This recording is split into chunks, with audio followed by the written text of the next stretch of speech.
Assalomu alaykum aziz tomoshabinlar. Bugungi videomiz juda muhim, hatto hayotiy ahamiyatga ega bo'lgan mavzuga bag'ishlanadi. Bu ma'lumot har bir fuqaroni, ayniqsa pensionerlarni va pensiya yoshiga yaqinlashayotgan insonlarni bevosita tashvishga solishi shubhasiz.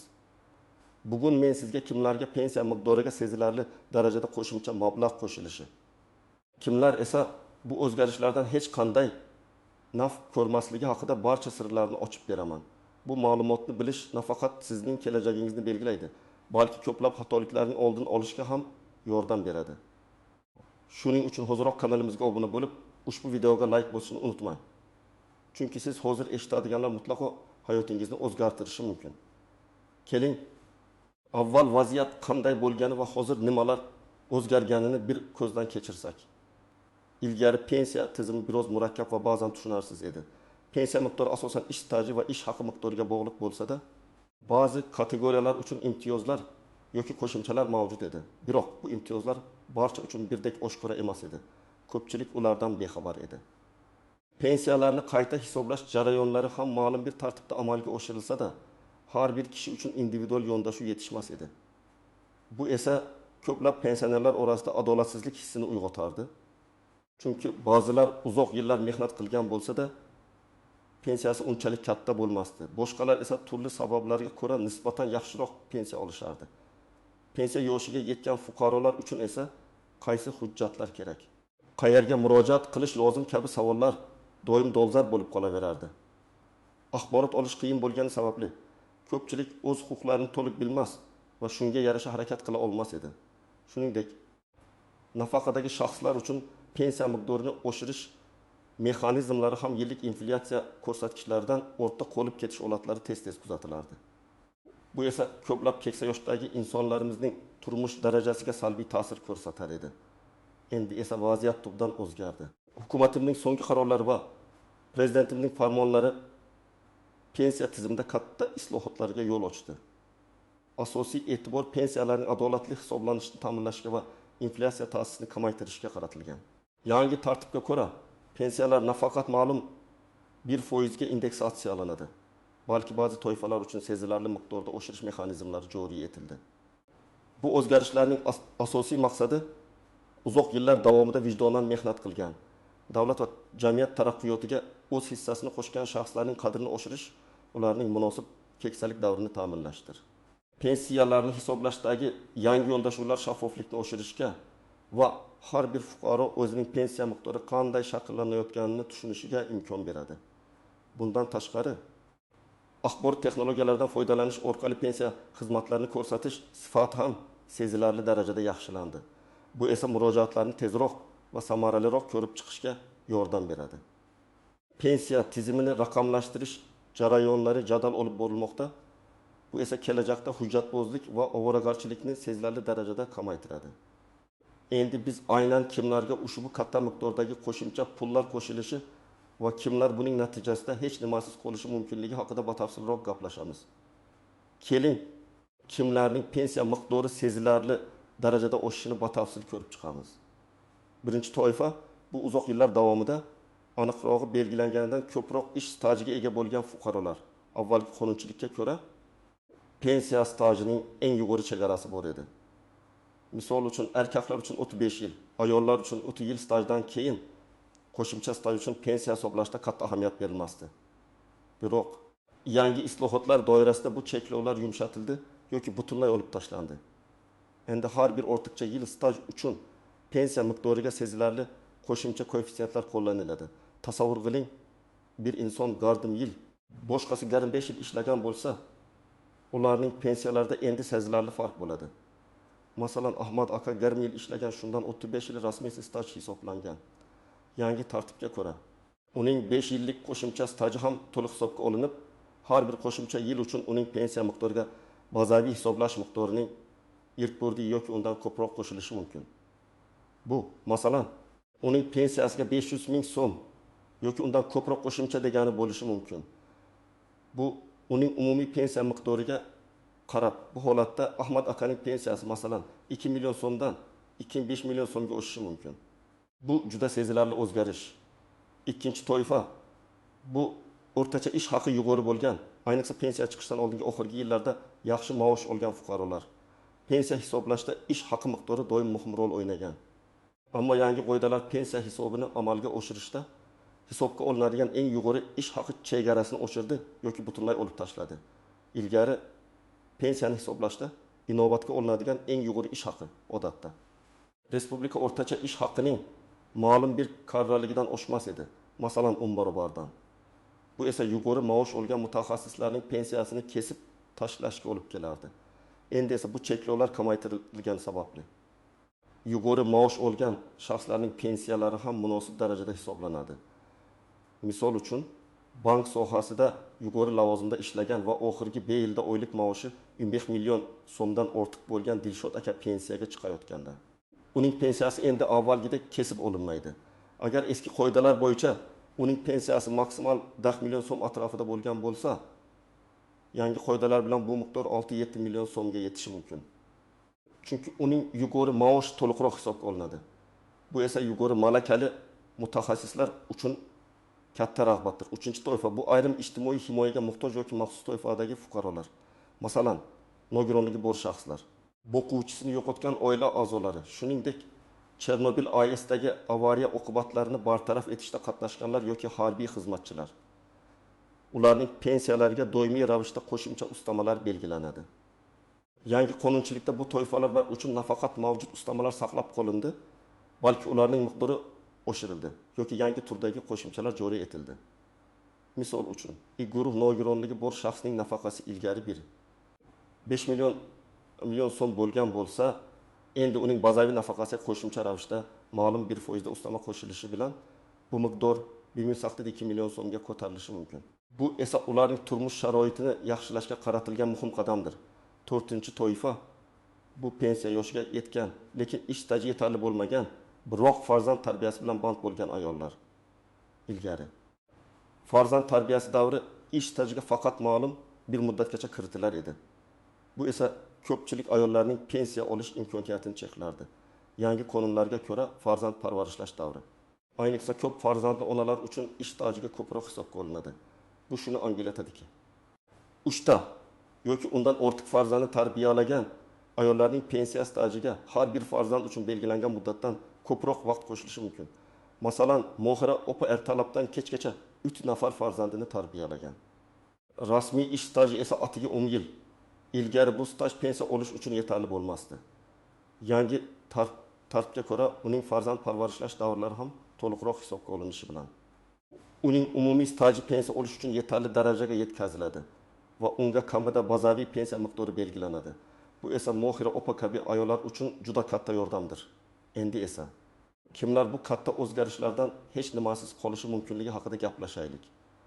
Birinchi navbatda bu konvertda ish haqi olgan, ya'ni rasmiy ish staji umuman bo'lmagan yoki minimal bo'lgan fuqarolar. Afsuski, bugungi kunda ham ko'plab fuqarolar norasmiy ravishda ishlashni afzal ko'rishadi. Ijtimoiy sug'urta badallarini to'lamaydilar. Bunday holatda ularning pensiya jamg'armasiga hech qanday tushum bo'lmagani sababli pensiya yoshiga yetganlarida ular davlatdan pensiya kutishga haqli bo'lmaydilar. Faqatgina minimal ijtimoiy nafaqa olishlari mumkin. Uning miqdori esa pensiyaga nisbatan ancha past bo'ladi. Misol uchun, Qodir aka yillar davomida qurilish sohasida norasmiy ishlagan. Uning hech qanday rasmiy ish staji yozuvi yo'q, chunki ish beruvchilar uning uchun ijtimoiy sug'urta to'lovlarini amalga oshirmagan pensiya yoshiga yetganida. Qodir aka faqatgina minimal ijtimoiy nafaqa, masalan 400 ming so'm atrofida mablag' olishi mumkin bo'ladi. Holbuki uning tengdoshlari 2 million so'm yoki undan ko'proq pensiya olishadi. Bu juda achinarli holat. Ammo bu rasmiy mehnat munosabatlarining muhimligini ko'rsatadi. Ikkinchi toifa bu yillar davomida davlat tomonidan ta'minlanadigan nafaqalarni olib kelgan, masalan, ijtimoiy nafaqa. Bu toifadagi fuqarolar uchun pensiya miqdorida sezilarli o'zgarishlar kutilmaydi. Chunki ularning nafaqasi doimiy ravishda belgilangan minimal darajada bo'ladi va faqat inflyatsiya hisobiga indeksatsiyalanadi. Ular uchun katta pul qo'shilishi degan tushuncha odatda amal qilmaydi. Agar ular kelajakda rasmiy ish staji yig'ishni boshlasalar, vaziyat o'zgarishi mumkin. Ammo bu aniq pensiya turiga o'tishni talab qiladi. Uchinchi toifa bu pensiya to'g'risidagi qonunchilik talablariga javob bermaydigan, masalan, yetarli ish staji bo'lmagan lekin ijtimoiy nafaqa olish huquqiga ham ega bo'lmagan fuqarolar. Ba'zan shunday holatlar bo'ladiki, insonning ish staji mavjud, ammo pensiya olish uchun talab qilingan minimal stajdan kamroq. Masalan, 5 yil ish staji bor, ammo qonun bo'yicha minimal 7 yil talab qilinadi. Bunday holatda u na pensiya, na ijtimoiy nafaqa olishga haqli bo'lmaydi. Bu esa insonning keksalikda moddiy jihatdan qiynalishiga olib keladi. Aynan shuning uchun ish stajining har bir yilni rasmiylashtirish va ijtimoiy sug'urta badallarini to'lash juda muhimdir. 4-toifa. Bu pensiya yoshida chet elda ishlagan va chet el pensiya tizimlariga badal to'lagan, lekin O'zbekiston bilan pensiya kelishuvi bo'lmagan mamlakatlarda ishlagan fuqarolar. Agar O'zbekiston boshqa bir davlat bilan pensiya ta'minoti bo'yicha kelishuvga ega bo'lmasa, u holda chet eldagi ish staji O'zbekiston pensiyasini hisoblashda inobatga olinmaydi.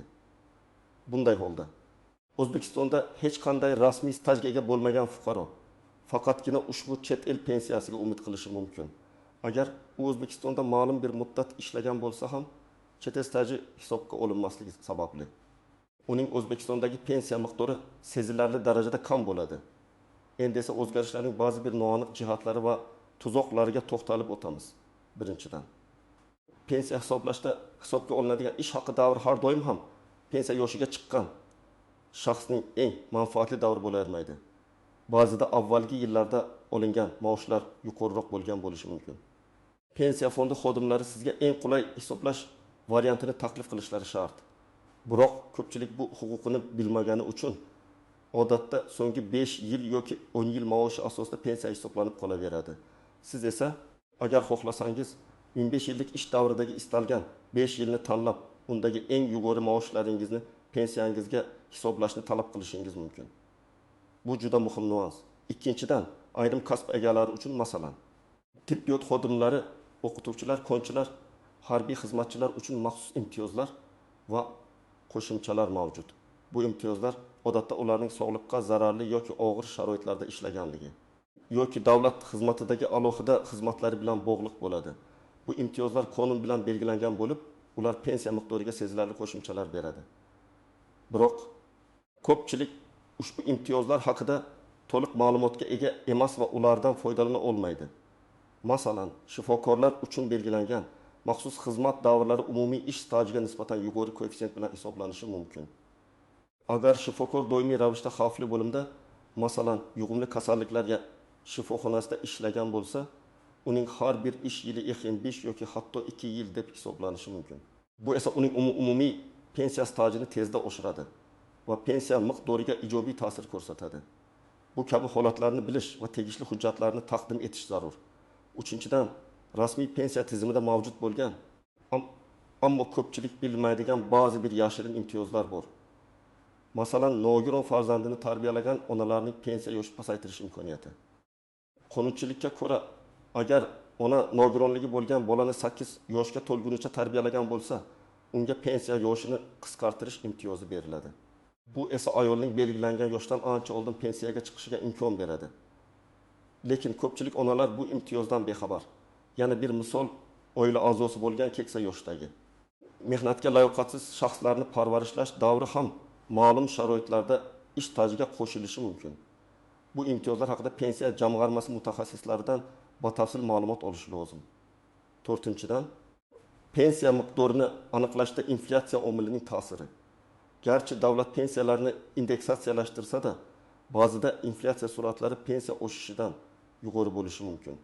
Bu esa pensionerlarning xarid qobiliyatini pasaytiradi. Shu sababli har bir pensioner har yili pensiya miqdorlari qanchaga oshirilganligini kuzatib borishi va inflyatsiya ko'rsatkichlari bilan solishtirib chiqishi kerak. Agar pensiyalar o'sishi inflyatsiyadan sezilarli darajada orqada bo'lsa, bu masala bo'yicha tegishli organlarga murojaat qilish imkoniyati mavjud. Endi esa eng muhim qismga, amaliy maslahatlarga o'tamiz. Siz nima qilishingiz kerak? Asl hujjatlaringizni tartibga soling. Pensiya yoshiga yetgan har bir kishi avvalo o'zining mehnat daftarchasini, diplomlarini, nikoh guvohnomasini, pasportini va boshqa shaxsini tasdiqlovchi hujjatlarini, shuningdek, ish stajini tasdiqlovchi barcha hujjatlarni diqqat bilan ko'zdan kechirish kerak. Agar mehnat daftarchasida yozuvlar tartibsiz bo'lsa yoki ma'lum bir davrga oid yozuvlar yo'q bo'lsa, ularni to'g'rilash uchun eski ish joyingizga yoki arxivga murojaat qiling. Agar korxona tugatilgan bo'lsa, tuman, shahar davlat arxiviga murojaat qilib, ish stajini tasdiqlovchi ma'lumotnomalar olishingiz mumkin. Ba'zan ish staji pensiya jamg'armasi tomonidan tasdiqlanmagan bo'lishi mumkin. Chunki ayrim korxonalar to'lovlarni amalga oshirmagan. Bu holatda sud orqali ish stajini tasdiqlash imkoniyati mavjud. 2. Astrolis pensiya jamg'armasiga murojaat qiling. Sizning doimiy yashash manzilingizdagi pensiya jamg'armasining tuman shahar bo'limiga shaxsan murojaat qiling. O'zingiz bilan yuqorida sanab o'tilgan barcha hujjatlarni olib borishingiz kerak. U yerda sizga maxsus arizalar berishadi va pensiyani hisoblash uchun kerakli ma'lumotlarni so'rashadi. Ulardan ish stajingizni tekshirishni va sizga tegishli bo'lishi mumkin bo'lgan barcha imtiyozlar, ustamalar hamda qo'shimchalar haqida ma'lumot berishni so'rang. Agar sizning pensiyangizni qayta hisoblashga ehtiyoj bo'lsa, bu haqda yozma ariza bilan murojaat qiling. Aytib o'tganimdek, eng foydali 5 yillik ish haqini tanlash imkoniyatidan foydalanishni so'rang. Uchun elektron xizmatlardan foydalaning. Astrolis hozirgi kunda pensiya bilan bog'liq ko'plab xizmatlarni yagona interaktiv davlat xizmatlari portali MyPokoGubuz orqali olish mumkin.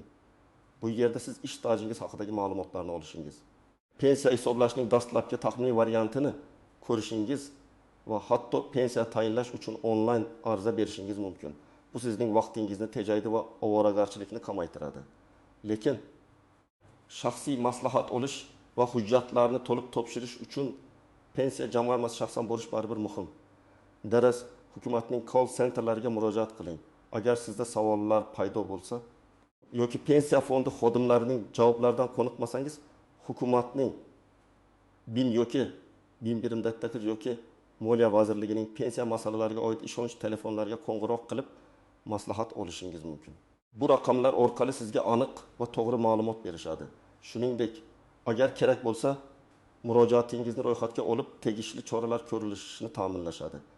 5. Astrolis shikoyat qilish huquqidan foydalaning.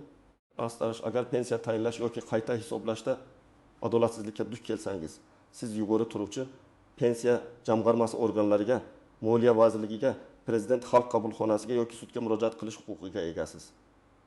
Barcha murojaatlaringizni yozma ravishda 2 nusxada tayyorlab, birini topshirib, ikkinchisiga qabul qilganliklari haqida belgi qo'ydirib oling. Bu kelajakda sizning huquqlaringizni himoya qilishda muhim ahamiyat kasb etadi. Aziz tomoshabinlar, ko'rib turganingizdek, pensiya masalasi juda murakkab, ammo uni tushunish va o'z huquqlaridan to'g'ri foydalanish har bir fuqaro uchun muhimdir. Yangi islohotlar ko'plab pensionerlar uchun umid eshiklarini ochmoqda. Biroq bilimsizlik yoki beparvolik tufayli bu imkoniyatlardan mahrum bo'lib qolish ham mumkin. Shuning uchun men sizga bugun aytib o'tgan barcha maslahatlarga amal qilishingizni tavsiya qilaman. Umid qilamanki, bugungi videomiz siz uchun juda foydali bo'ldi. O'zingizning pensiya masalangiz bo'yicha fikr mulohazalaringizni, savollaringizni yoki shaxsiy tajribangizni izohlarda yozib qoldiring. Bu boshqa tomoshabinlarimiz uchun ham qimmatli ma'lumot bo'lishi mumkin. Videoga like bosishni va kanalimizga obuna bo'lishni unutmang. Zero biz kelajakda ham shu kabi muhim va hayotiy mavzularni yoritishda davom etamiz. O'zingizni va yaqinlaringizni asrang. Keyingi videolarda ko'rishguncha